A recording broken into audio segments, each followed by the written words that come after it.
I want you to consider, just for a moment, the really strange phenomenon of human exhaustion. It is strange when you really take a step back and look at it. Right. Like if you look at the natural world, a hawk doesn't burn itself out analyzing the wind currents, you know? It just flies. It acts intuitively. Exactly. And a tree doesn't suffer from some sort of crisis of productivity because it hasn't grown enough leaves by Tuesday. Nature doesn't really do artificial deadlines. Right. I mean, animals expend energy, obviously. They hunt, they build things, they survive. Sure, they exert physical effort. Yeah. But human beings are unique. We are the only creatures on this planet who can sit completely still in a perfectly safe room, stare at a glowing rectangular screen, and mentally exhaust ourselves to the point of actual physical illness. It's a very modern kind of suffering, yeah. It really is. We're the only species that measures its worth by, well, by how much friction it can endure. By how hard the struggle feels. Exactly. And I want to talk to you tonight about that friction. Right. Because you might be listening to this in the dark right now, maybe with the glow of a bedside lamp casting long shadows. Trying to force your mind to just shut down. Yeah, trying to wind down so you can wake up and do the exact same thing all over again tomorrow. And the prevailing wisdom out there tells you that the cure for this exhaustion is, a better system. A sharper edge, a stronger will, a new app. Right, just more discipline. But our mission in this deep dive is to explore a set of texts that suggests basically everything you've been taught about ambition and effort is fundamentally backward. It's a complete paradigm shift. It really is. We're going to examine an analysis of some ancient sources, specifically excerpts drawn from a text titled Pasted Text Tarislod, to uncover this 2.5 millennia old philosophical cure for modern burnout. We are unpacking the Daoist concept of Wu Wei. Yes, Wu Wei, the ancient art of doing nothing and somehow winning everything. Which sounds impossible to our modern ears. Completely impossible. So let's step into this slowly. Because to really understand this, I think we first have to look closely at the architecture of our own fatigue. It is absolutely essential to begin with the anatomy of that fatigue. Yeah. Because the exhaustion you are feeling right now, it is not a personal failure. That's such an important point. It's diagnostic. When we look at the source material analyzing modern hustle culture through the lens of ancient philosophy, we see a picture of a society running on a completely corrupted operating system. A broken foundation. Exactly. The text paints a very specific, quiet, agonizing scene. Oh, I love this part. It's 11:47 p.m. The blue light from your device is carving these shadows into your face. Yeah. You are reviewing a list of tasks that didn't just carry over from the morning, but they actively mutated. They grew new limbs, right? Yes, exactly. And the deepest, most confusing pain of this moment is that, technically speaking, you are succeeding. Right. On paper, you are doing great. Outwardly, you might be the person executing flawless quarterly goals, running the marathon, managing the clinic, or filing the legal briefs. You have all the external markers of a high performer. But there is a hollow space underneath all that performance. Yeah, and the exhaustion we are talking about here isn't the physical tiredness you feel after, like chopping wood or hiking a mountain. No, it's not a satisfying tire. No, it is a neurological, soul-deep depletion. It feels like you are spending an immense amount of your daily life force merely fighting friction that shouldn't even be there. Fighting just to stay in the exact same spot. Yes, because we have been conditioned, almost since birth, to equate the amount of struggle we endure with the amount of value we create. If it doesn't hurt, it doesn't count. Right. If we aren't sweating, if our minds aren't racing, if we aren't perpetually anxious about the outcome, we believe we aren't actually working. We mistake the heat of an engine grinding its gears for the actual forward momentum of the vehicle. Oh, wow. That's it exactly. We mistake the burn in our arms for actual movement. We do, and there is a severe biological cost to that mistake. I mean, there has to be, right? Absolutely. When the source text describes this relentless effort, it is describing a state where our executive function is just permanently frayed. An executive function, that's the brain's management system, right? Correct. It handles our working memory, our cognitive flexibility, our self-control. So when that's fried, everything feels harder. Exactly. When we force ourselves to constantly push against the natural current of our lives, we keep our nervous systems locked in this low-grade state of threat. Like we're constantly under attack. Yes. We flood our bodies with cortisol because we perceive the unread email or the delayed project or the difficult conversation as a literal predator. So we are paddling furiously against a river, convinced that if we just build a more aerodynamic paddle, we'll be okay. Or if we just wake up at 4 a.m. to paddle earlier, we will finally find peace. Right, but this isn't a time management problem. Not at all. If it were simply a matter of managing time or organizing tasks, the endless supply of productivity apps and Notion templates would have cured us a decade ago. We would all be perfectly relaxed by now. Right, we wouldn't be having this conversation in the dark. The persistent failure of those tools suggests the problem is philosophical. It is deeply philosophical. We are operating under the delusion that stillness is synonymous with apathy. We believe that if we stop violently forcing the river, we're just going to drown. And to understand the alternative to forcing the river, we have to look back to the origins of this philosophy. I'm going back quite a bit, right? We are traveling to the 6th century BCE in China. Okay. And this is not a tranquil, meditative era. This is a period of intense, brutal political fragmentation and warfare. Oh, so it's a time of absolute chaos. Complete chaos. Society is tearing itself apart. And within this chaos, we find the figure of Laozi. Laozi. Yes. Historically described as a quiet archivist in the imperial library, he observed the endless, bloody striving of warlords and politicians. People trying to force outcomes with violence. Exactly. And he documented a completely different path. He wrote a slender volume of 81 chapters known as the Tao Te Ching, the Book of the Way and its power. And the central recurring paradox in the Tao Te Ching is what we really need to dissect here. It's the core of everything we're discussing. Laozi writes that the Tao does nothing, and yet nothing is left undone. It's a mind-bending statement. It really is. And the Tao translates roughly to the way, right? Like the fundamental, unnameable, underlying nature of the universe. That's right. The underlying rhythm of reality. The premise is that the universe is spectacularly, breathtakingly efficient. The Earth rotates, tectonic plates shift, forests grow from seeds, and seasons turn without a single anxious thought. There is no project manager for a forest. Right. There is no central planning committee making the spring arrive. It just unfolds inevitably. And that inevitable unfolding is the essence of Wu Wei. Wu Wei. Yes. The term translates literally to non-action or without forcing. Which immediately triggers my modern anxiety. Of course it does. The modern mind rebels against this phrase entirely. We hear non-action, and our cultural conditioning tells us this means lying on a sofa. Yeah, abandoning our responsibilities, letting our lives fall into ruin. Exactly. But passive resignation is a total misunderstanding of the text. So what is it then? Wu Wei is arguably the most sophisticated performance philosophy ever conceived. Wait, really? A performance philosophy? Absolutely. It is the art of performing exactly the action that is required in a given moment, in perfect alignment with reality, and expending absolutely zero excess energy on the friction of anxiety. Okay, my instinct is to reject the idea that we can achieve our goals without force.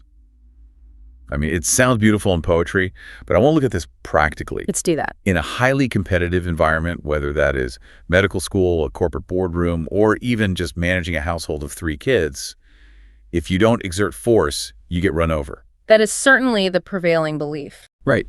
If you don't push against the obstacles, how do you actually move forward? It feels dangerous to let go of the oars when there are literal rocks in the water. It feels dangerous because we have a very narrow definition of power. Okay, how so? Well, we define power as the ability to break things, to dominate, to exert blunt force trauma on an obstacle until it finally yields. Brute force. Yes. But Laozi offers a completely different definition. Throughout the Tao Te Ching, he uses the metaphor of water. Water. He states that the highest good is like water. Water nourishes what Daoist philosophy calls the 10,000 things. Meaning everything in existence, right? Yes, the myriad, endless manifestations of reality. Everything from the stars to the soil to human consciousness. Water gives life to all of it without demanding recognition or keeping a ledger of its good deeds. And it does this by behaving in a way that goes against every single instinct of the modern ego.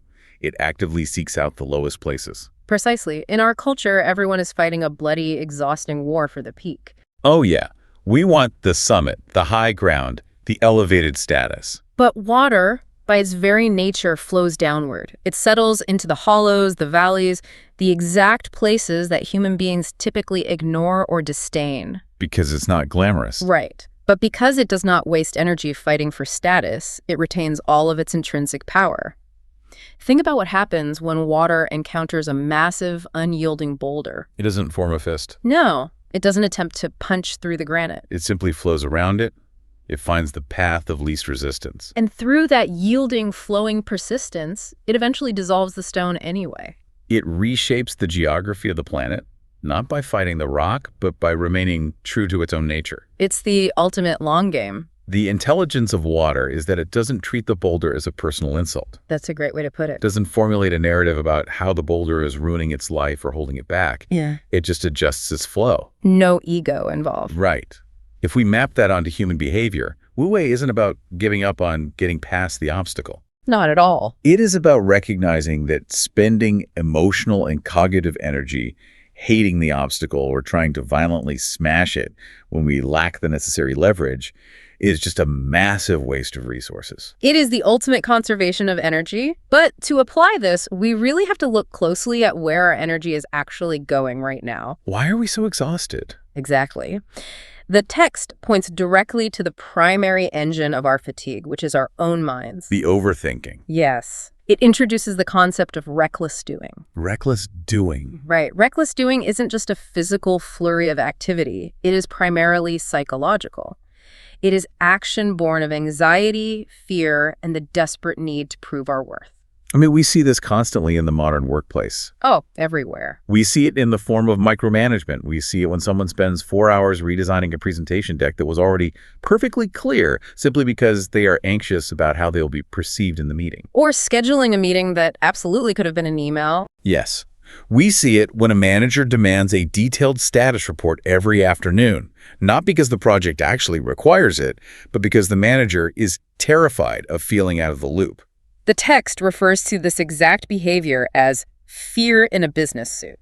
Fear in a business suit. That is a profound description of the modern condition. It hits hard, doesn't it? It really does. The ego is obsessed with what we might call the theater of control. The illusion that we're steering the ship. Yeah, we suffer from this deeply rooted delusion that if we just worry enough, or we just analyze every possible variable from every conceivable angle, we can insulate ourselves from failure. We truly believe that overthinking is a shield. Right. But neurologically, overthinking is a vulnerability. Wait, really? A vulnerability? Absolutely. When your brain is frantically spinning, trying to control external outcomes that are objectively uncontrollable, you are burning through the cognitive fuel required for actual deep problem solving. Okay, here is where it gets really interesting for me.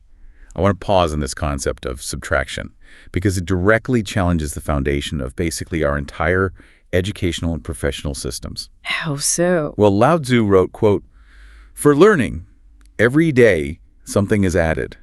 For the way, every day something is dropped." Yes, a beautiful line. But the entire structure of modern self-improvement is additive.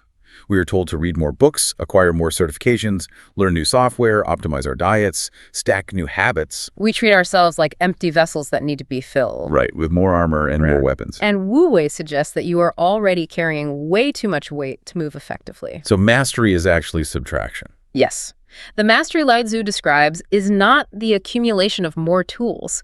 It is the systematic stripping away of unnecessary friction. Shedding the mental baggage. It is shedding the compulsive need to monitor every detail. When you stop vigorously splashing in the water, when you drop the anxiety, the unnecessary meetings, the endless checking of metrics, the sediment in your mind finally settles. The water becomes clear. And in that clarity, you can actually see the shape of the riverbed. You can see the solution that was always there, just waiting for you to stop distracting yourself with effort. That transition from hacking blindly at the water to seeing the clear shape of reality brings us to perhaps the most vital illustration of this philosophy in action. The story of Cookting. Yes, because it is one thing to talk about flowing like water in the abstract. Sure, it sounds very poetic. But it is another entirely to apply it to heavy, demanding physical labor. There's a story in the sources from the Zhuangzi. Yes. And for context, Zhuangzi was a philosopher who wrote a few centuries after Laozi, expanding on these ideas with these brilliant, often humorous parables. And he gives us the story of Cookting. The story of Cookting is really a masterpiece of philosophical literature. Can you break it down for us? Of course. Cookting is a butcher. He is not a monk meditating on a mountaintop. His work is visceral, difficult, and extremely messy. Real-world heavy lifting. Yes. He has been cutting up oxen for the same lord for 19 years. And the astonishing detail that sets the stage for the parable is that over those 19 years of daily slaughter and butchery, Gukding has never once had to sharpen his blade. Which is physically impossible. Exactly. It remains as perfectly honed as the day it was forged. The physical impossibility of a knife never dulling after 19 years of cutting through bone and muscle immediately signals that we're dealing with a metaphor here. A metaphor for human energy, yes. The Lord is watching him work. And he realizes Gukding isn't just chopping meat. The text describes his movements as resembling a sacred dance. There is no grimacing. Right. There's no violent hacking, no awful sound of a metal edge slamming into thick bone. He simply guides the blade, and the enormous animal basically falls apart effortlessly. And when the Lord asks him how this is possible, Gukding's answer defines the very mechanics of Wu Wei. What does he say? He explains that when he first began his trade, he looked at the ox and saw one massive, terrifying wall of flesh and bone. He saw an obstacle. He saw a problem to be solved with force. But over time, through deep observation and a profound quieting of his mind, his perception shifted. He started looking differently. He says he no longer looks with his eyes. He senses the underlying architecture of the animal. He relies on what the text calls the eternal principles. So he's feeling the structure. Exactly. He feels the natural seams, the hollow spaces between the joints, the tiny gaps in the fascia. He simply guides his impossibly thin blade into those empty spaces. So the blade never actually hits the bone? Never. Because the mind refuses to fight the structure, it only moves where the way is already open. And then Gukding delivers the line that basically diagnoses the rest of the world. Yes. He says, a good cook changes his chopper once a year because he cuts. An ordinary cook changes it once a month because he hacks. The imagery there is so visceral. It is. The ordinary cook is destroying his tool, fracturing the metal, exhausting his arms because he thinks his job is to dominate the animal through blunt force. He literally forces the blade into solid bone. If we extract that dynamic from ancient China and hold it up as a mirror to our own lives, the ordinary cook represents the entirety of modern hustle culture. Oh, wow. Yeah. The ordinary cook approaches every client negotiation, every creative block, every difficult relationship with the exact same blunt instrument, which is to apply more pressure. Just push harder. If the project isn't working, stay at the office until midnight. If the team is failing, send angrier emails. We hack and we hack and we hack. And consequently, we ruin our blades. Exactly. We burn out our adrenal systems, we destroy our relationships, we lose our joy. At 11:47 p.m., staring at the ceiling, we know deep down we are hacking our lives to pieces. We are changing our frayed blades every single month. Yes. But if we look at the people who truly excel at the highest levels, they operate like Gukding. They do. Like, think of a master trauma surgeon. In the middle of a code blue, with alarms blaring and seconds dictating life or death, the master surgeon's hands do not shake. They do not rush. Right. Their movements are fluid, precise, and completely devoid of frantic energy. Or, consider a master teacher handling a disruptive classroom. They don't scream to establish dominance. No, they drop their voice. Exactly. They find the hollow space in the room's energy and step into it, commanding attention through presence rather than volume. Or even a jazz musician, right? That's a great example. They don't force the notes. They listen to the space between the instruments, and the improvisation just flows inevitably. Exactly that. Yeah. They have learned to read the grain of their environment.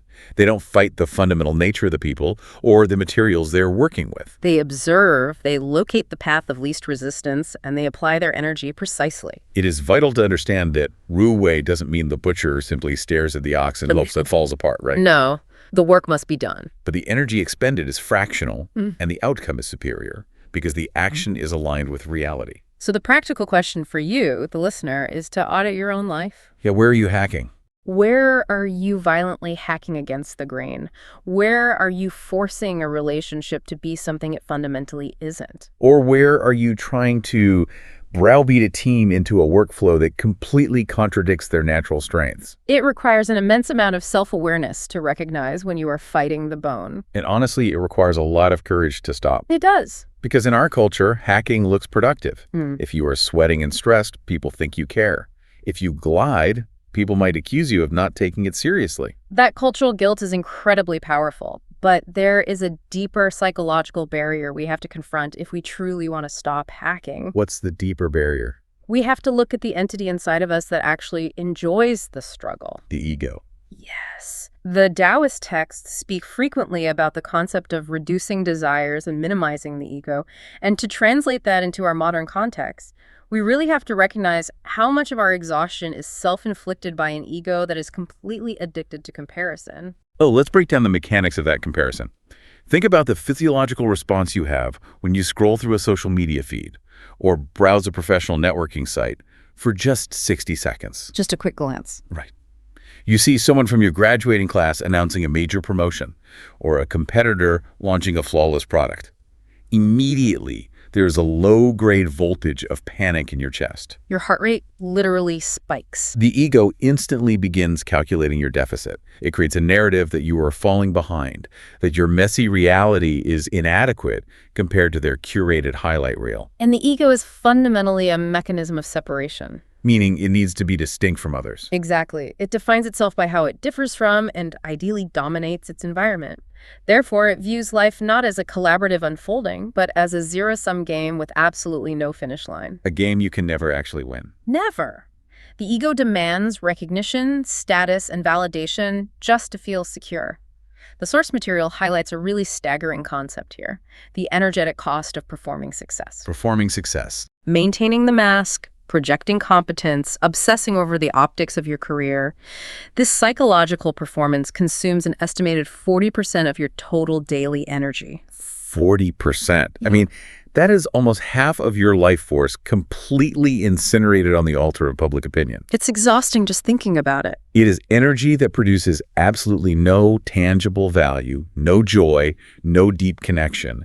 It is just the exhaust fumes of vanity. And Laozi offers a profoundly liberating alternative to this. Tell us. He describes the sage, the person operating in Wu Wei, by saying, quote, "They act but do not rely on their actions. They achieve but do not dwell in their achievements." So you don't stop acting. No, this is the critical mechanism for reclaiming that 40% of your energy. It is not that you stop acting or achieving. You still build the company, you still write the book, you still raise the child. But you divorce your sense of intrinsic worth from the reception of those acts. Exactly. You stop clinging to the outcome. You stop needing the applause to validate your very existence.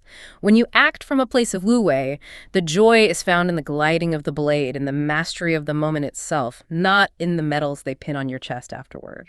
The river flows to the sea because it is the nature of the river, not because it hopes someone on the bank will be impressed by its speed. That's beautifully said. To realize that the universe is not keeping score is the ultimate relief. The Tao does not care about your LinkedIn profile. It truly doesn't. You are allowed to simply exist and execute your work without carrying the heavy, jagged armor of your ego. But let's take this profound internal shift and apply it to the external world. The structural side of things. Yeah, let's look at the architecture of how we manage other people. Because it's one thing to find your own quiet centerite. It's another entirely to manage a department of 50 people who are all stressed out, hacking at the bone, and missing their deadlines. This is where Wu Wei transitions from a philosophy of personal peace to a philosophy of systemic power. Systemic power. Yes. We can view it as the Tao of management. Oh, I like that. Laozi was not just writing for monks, remember. He was writing for rulers. He made a deeply counterintuitive argument about leadership. He advocated for governing through non-interference. It sounds crazy. He wrote, quote, "I practice non-action and the people transform themselves. I love stillness and the people become righteous. I do nothing and the people become rich." Okay, if I am a director at a hospital or a middle manager at a logistics firm, I am going to push back incredibly hard on that quote. Understandably. If I decide to practice non-action and stop managing my staff, my department will descend into absolute chaos by tomorrow afternoon. The emails would pile up pretty fast. Supply chains will fail, patient care will suffer. The idea that doing nothing leads to wealth and righteousness seems, on its face, like a recipe for total institutional collapse. How does this not translate to simply abandoning your post? It is a vital distinction we need to make. Wu Wei in leadership is not ghosting your team or abandoning your responsibilities. Okay, good. It is about shifting your energy from reactive micromanagement to proactive systemic design. Systemic design. Yes. Consider the ratio of how a typical manager spends their week. The vast majority of their time is spent fighting fires that have already started. Putting out fires all day long. They are manually tracking down progress reports, nagging employees to meet deadlines, resolving interpersonal conflicts, and dictating exactly how tasks should be executed.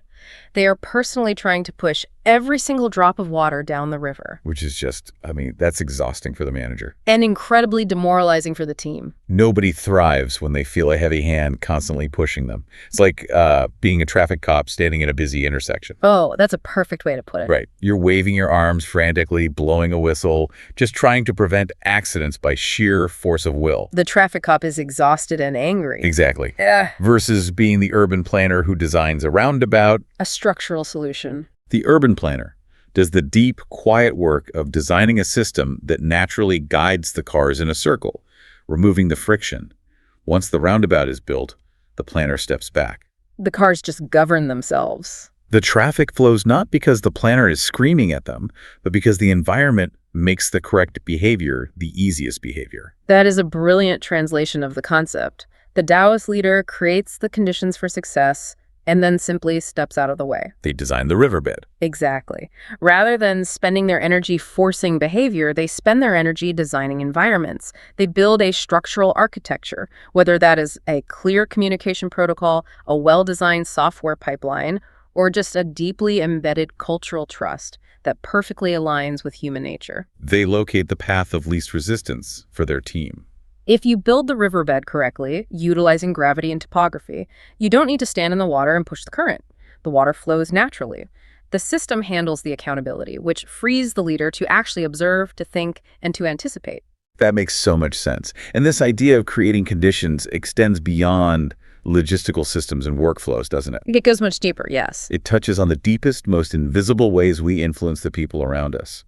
Because long after a system is built, the culture is sustained by the actual presence of the people within it. Which leads us to Laozi's concept of the teaching without words. The teaching without words. Yes. Because we live in an era that worships words. Right? Whoa, absolutely. We are drowning in them. If a company wants to change its culture, it drafts a 50-page manifesto, rewrites its mission statement, and forces everyone to attend a seminar. With a PowerPoint presentation. Always a PowerPoint. If we want to influence our children, we give them endless lectures. We believe that to transmit value, we must broadcast it loudly. But Laozi writes that the sage acts without action, teaches without speaking. How does that actually work in practice? Think about the mechanics of human neurology. We possess mirror neurons. Right. Our brains reflect what we see. Our nervous systems are constantly scanning the environment, picking up on the physiological states of the people around us. When a leader walks into a room radiating high-frequency anxiety, breathing shallowly, their eyes darting around, the entire room unconsciously absorbs that panic. Contagious stress. Exactly. The leader could be saying the most reassuring words in the world, but their biology is broadcasting pure chaos. But conversely, a person anchored in wu-wei regulates the entire room through their sheer physical embodiment of calm. I think we have all experienced this. Yeah. You were in a crisis situation, maybe a project is failing, or there's a sudden emergency at home, people are shouting, offering frantic solutions. The energy is completely chaotic. And then one person enters the space, they don't raise their voice, they don't immediately start issuing orders, they just breathe deeply. They observe. Right. Yeah. Their physical center of gravity is low. And without them saying a single word, the collective heart rate of the room begins to drop. That is the profound physics of emotional resonance. Emotional resonance. The water doesn't need to deliver a TED Talk on how to flow. It simply flows, and the hard earth absorbs it. The Daoist approach to influence is to stop trying to intellectually dominate people into agreeing with you. You stop the performance. You stop announcing your values, and you begin the much harder, much quieter work of actually embodying them. So if you want peace in your household, become a peaceful presence. If you want clarity in your team, become the clearest mind in the room. Your alignment is the intervention. Exactly that. That is deeply, deeply relieving. It removes the exhausting burden of having to perform as the savior or the enforcer or the visionary. You only have to master yourself. You only have to find the natural seam and let the blade glide. As we trace this philosophy from the mutated to-do list at midnight all the way down to the quiet embodiment of the sage, A really profound picture emerges here. It changes everything about how we view effort. It does. And I want to speak directly once more to you, the person listening to this in the dark. It is time to address the great heavy illusion they have been carrying. The illusion is that your exhaustion is a badge of honor, a requirement for entry into a meaningful life. You have been sold a narrative that if you are not suffering under the weight of your own effort, you are somehow failing. That you aren't doing enough. You have believed that stillness is the enemy of progress. But the wisdom of the Tao, surviving the rise and fall of empires over 2,500 years, tells a radically different story. A story of relief. Yes. You are not broken because you are bone tired. You are just paddling violently against a current that was already designed to carry you. The universe does not require your anxiety to function. The stars will burn, the seasons will turn, and the work will be accomplished without you tearing yourself to pieces. So the invitation tonight is simply to put down the ore. Stop hacking at the bone. Let your mind clear enough to actually see the hollow spaces, and let the water hold your weight.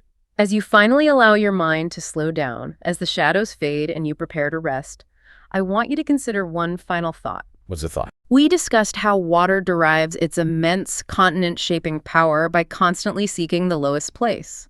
The place completely devoid of glory. The place everyone else ignores in their desperate climb to the peak. Right. Look at the landscape of your own life. What is the lowest place you have been furiously paddling away from simply because it didn't match the loud, exhausting, culturally approved definition of success? Wow. What if the peace you have been fighting for all along is waiting for you right there, quietly, in the valley? That is something to truly sit with. Thank you for taking this deep dive with us tonight. Rest well, stop hacking, and we'll see you next time.